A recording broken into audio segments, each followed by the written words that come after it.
Buckle up, guys. Today we are going to step inside a tense child support hearing where multiple cases collide in one courtroom. The judge confirms everyone is present and immediately invites Nigel to explain his objections. What begins as a formal check-in quickly shifts into uncertainty as Nigel backs off his original objection and pivots to questions that hint at bigger concerns. We also have a companion case of Nigel Ingresol and Krista Carnahan. The Nigel and Cassandra case is 23-19438-DM. The Nigel and Krista case is 15-15991-DM. You see Nigel is with us, Krista is with us. I do not see Cassandra yet. Is she on? She is on. All right. I've asked her to start her video. These are Mr. Ingresol's objections to the child support recommendations in both of these files. Mr. Ingresol, what is it that you are objecting to and why? Your Honor, I am objecting to the support amount because I think it's a little steep. Now, I filed that motion a little ways back. We just had court the other day, and at the time of me filing the motion, Nigel calmly asks whether the child support money actually reaches the mothers or if the state takes a portion. The judge reassures him, but the tension rises when Nigel reveals another child is on the way. He seeks clarity about future adjustments and openly admits he is trying to rebuild his life and avoid falling behind, signaling financial pressure and fear of consequences. I had not gotten to see my son, and I had definitely disagreed with having to pay her if she was just holding him hostage. Now that there's an order and there's some parenting time established, I think I'd rather just have a couple questions instead of an objection. All right. The first question, if I may proceed, Your Honor. Go ahead. So I just want to know that if I make the child support payment that's recommended, do the mothers of my children get that in full, or is the state somehow going to find a clever way to try to dip their hands in what should go to my kids when there's not a vested financial interest from the state of Michigan on either case? Neither one is out of state and not drawing assistance, and the other one is also not drawing assistance. So if there's no state help, I just want to make sure that the state's going to stay in its lane and pay these women the money that my children deserve instead of funneling it into their pockets for pressing a couple buttons. As far as I know, Mr. Ingresol, the money that you pay for child support goes to the children for child support. All right. All right. That's all I got. Actually, I do have one more question. So I am expecting another child soon, and I was wondering what the time money that you The judge pay for child explains how support support goes can to be the reviewed children after for the child birth of the support. new child, but the conversation quickly turns to retroactive payments. All right. Nigel anxiously asks if a surprise debt could All right, appear. that's all I got. The judge confirms Actually, the I do have payments one more are question. backdated So to I earlier am request dates, expecting another explaining child soon, arrears build over and time, I was but wondering won't what trigger the enforcement time as long as payments continue, the time easing but not window eliminating is concern. for me. Window is for me to have this re-looked at again. I know that with another child, it should be split a little. While I do not disagree that I should have to pay some support, I just want to make sure that I can make my ends meet and fulfill my obligation, because fresh out of, vacation land, I'm really just kind of getting on my feet again, and I'm really starting to, reestablish myself in a relationship with my children, and I just don't want to drop the ball and fumble your recommendation and end up in jail with no license. And The answer to your question is, once the new child has been born, if you would take a copy of the birth certificate to the friend of the court, they can then conduct a review of the child support and give you credit for another child in your household, and see if that changes to any degree the child support that is owed to the other children that you already have. The friend of the court is, they do that kind of review on a regular basis, and I'm sure that they would be happy to do that again in this case once the child has been born. All right. And then I guess one more question and I'll let you get going. Is there going to be a retroactive, like some surprise number that's going to throw me right out of my Jordans?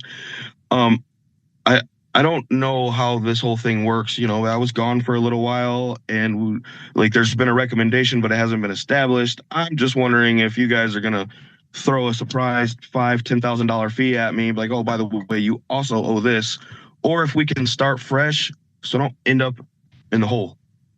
Okay. Mr. Ingresol, there is on each for a little while. Shifts sharply when Nigel like there's been a recommendation, but it hasn't been backdated established. I'm just wondering if you guys are going to throw a surprise $10,000 fee at me, like, oh, by the way, you also owe this, or if we can start fresh. So the judge firmly clarifies that child support and visitation are legally separate. Mr. Ingresol, there the is exchange on with Nigel each of the recommendations an effective date. It's on the first page of each of the recommendations. It indicates the effective date in one, which is the one involving Krista. The effective date of this recommendation is December the 1st of 2025, and the one involving Cassandra is August 22nd of 2025. I'm assuming that's when the request was made for each of those reviews to be made. So those would be effective as of those dates, so that they would go back to those dates and begin the calculation then. So there's always, because we have to start a process and then work it through, there's always a little bit of time where that does accrue, quote, an arrearage. But nothing is done as far as enforcement goes as to that arrearage, as long as you're making your payments on a regular basis. So there's no adverse action against you, and that arrearage is repaid over time as you go on and continue to make your payments. Does that answer your question? It does. The only thing I am confused about is, so you said the case with my daughter is backdated to the day I got out of prison. Like, I wasn't working. I was at home with the kid. Like, I didn't start working until a few months after I got out. You're really holding me accountable? It starts when you get out. Not the kids' bills don't go away simply because you haven't got a job yet. They still have bills. So it goes from the date that you're out. Cassandra finally speaks, bringing a new financial dimension to the hearing.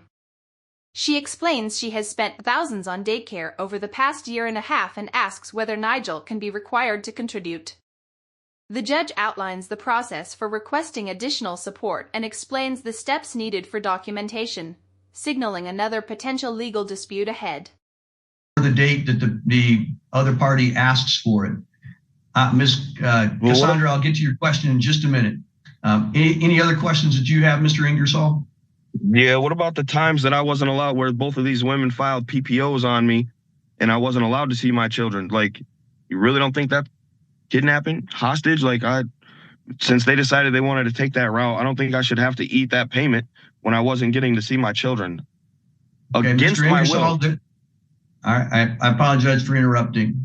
There is not a direct correlation between, there's no pay to see your kids. That's not how this works.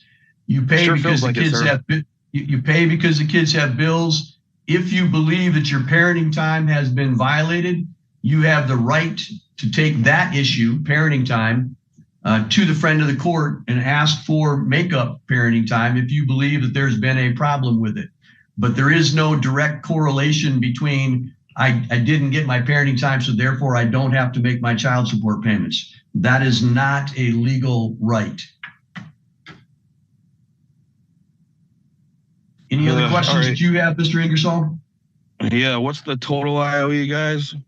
Like, should I call? You'll have to talk to your caseworker about that. I don't have access to that information in front of me right now.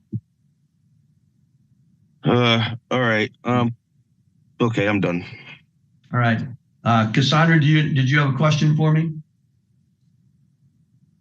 The judge closes by directing Cassandra to work with the caseworker and submit paperwork for review. The hearing winds down with the possibility of future objections and another hearing left hanging in the air. Like the video, subscribe to the channel, and we'll see you in the next video. Oh, can you hear me? I can. Okay, cool. So I'm just curious, since all of this has gone down, I've lived in Tennessee now for just over a year and a half. And in that year and a half, I've paid $12,000 in childcare, like daycare expenses in that year and a half. And I have proof of all of that. Is there a way I can try to get him to help me pay some of that? Like, I paid $200 a week for my daughter to go to daycare, and I've paid $200 a week for a very long time, and it's a lot of money. You can file a request with the friend of the court to have that addressed or added to child support. I'm not telling you whether or not it's going to be granted, but you have the right to request that. Ms. Kraus has the file, both of these files. So if you would talk to her and see what documentation that she would require in order to move forward with determining whether that would be allowed. And then you can, if she doesn't allow it, you can object to that, or Mr. Ingresol would have the right to object to it as well. And that would be determined at a hearing in front of me after Ms. Kraus has a chance to see everything and make a recommendation. Ms. Kraus, is there anything else that you would ask about for that particular request? She would just need to, because she is in another state, she would just need to submit that information indicating that she would like a review. That should be under a change in circumstances. The only thing it wouldn't do based on a review option is retroactive to the date. So her other option would be filing a motion to have the court address that date. All right. So Ms. Ingresol, basically what all that means is get the paperwork from Ms. Kraus, submit what you want, talk with her about what can and can't be done. And then if you disagree with that, we'll have a hearing on it, just like if Mr. Ingresol disagrees, that we would have a hearing on it. Okay? Yes, sir. Understood. Thank you. All right. That's all for today then. Thank you all very much. Thank you. The objection in both